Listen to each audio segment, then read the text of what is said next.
ये कहानी है एक ऐसे महान क्रांतिकारी की जिसने अपनी जिंदगी का हर पल देश की आजादी के लिए समर्पित कर दिया। ये कहानी है सुभाष चंद्र बोस की।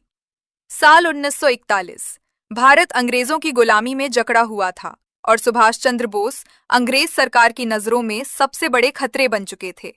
इसीलिए उन्हें उनके ही घर में नजरबंद कर दिया गया था। चारों तरफ पुलिस का कड़ा पहरा, हर आने जाने वाले पर नजर। लेकिन इन सबके बावजूद नेताजी के इरादे अटूट थे। एक दिन उन्होंने अपने भतीजे सिसिर कुमार बोस को अपने कमरे में बुलाया। उनकी आंखों में एक अलग ही चमक थी। उन्होंने धीरे से पूछा, क्या तुम मेरे लिए एक काम कर सकते हो? सिसिर ने बिना एक पल गवाए जवाब दिया, जी काका, जरूर। उसे नहीं पता था कि वो एक ऐसे मिशन का हिस्सा बनने जा रहा है जो इतिहास में अमर हो जाएगा। धीरे धीरे दोनों ने मिलकर एक खतरनाक योजना बनाई। योजना थी अंग्रेजों की नजरों से बचकर भारत से बाहर निकलने की। लेकिन यह आसान नहीं था। घर के बाहर पुलिस, हर वक्त निगरानी, जरा सी गलती और सब खत्म। तब नेताजी ने एक साहसी फैसला लिया। उन्होंने अपना भेष बदल लिया। अब वो सुभाष चंद्र बोस नहीं थे, अब वो बन चुके थे मोहम्मद जियाउद्दीन। एक लंबा भूरा कोट, ढीले ढाले कपड़े, सर पर काली टोपी, आंखों पर चश्मा, चेहरे पर दाढ़ी, कोई भी उन्हें पहचान नहीं सकता था। आखिरकार वो रात आ गई। 16 जनवरी 1941 रात के करीब 1:35। पूरा घर गहरी नींद में सो चुका था। बाहर ठंडी हवा चल रही थी। पुलिस वाले जो दिन रात पहरा देते थे, वो भी ठंड से बचने के लिए कंबल ओढ़कर सो गए थे। यही सही मौका था। नेताजी और सिसिर धीरे धीरे बिना कोई आवाज किए घर के पीछे के रास्ते से नीचे उतरे। हर कदम बहुत सोच समझकर रखा जा रहा था।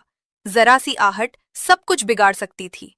आखिरकार वे कार तक पहुंच गए।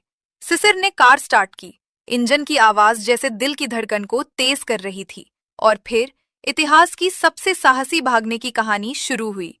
रात के अंधेरे में खाली सड़कों पर कार तेजी से आगे बढ़ रही थी।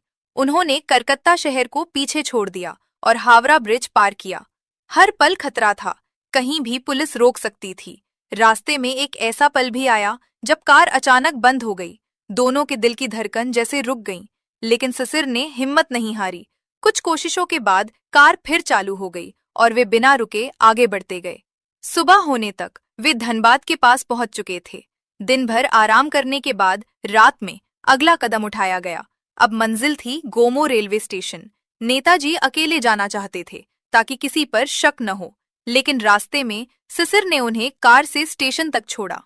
रात का सन्नाटा, हल्की चांदनी और दिल में अनगिनत भावनाएं।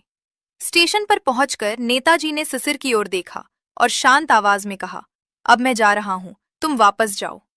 वो पल बहुत भावुक था। सिसिर बस खड़े होकर देखते रह गए। नेताजी अपने आत्मविश्वास भरे कदमों से आगे बढ़े।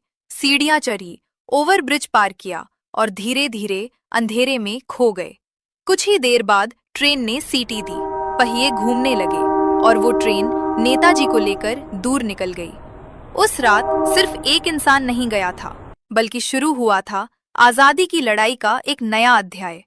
ये कहानी हमें सिखाती है कि हिम्मत, बुद्धिमानी और दृढ़ निश्चय से कोई भी मुश्किल पार की जा सकती है। नेताजी ने साबित कर दिया कि अगर इरादे मजबूत हों तो कोई भी बंधन आपको रोक नहीं सकता।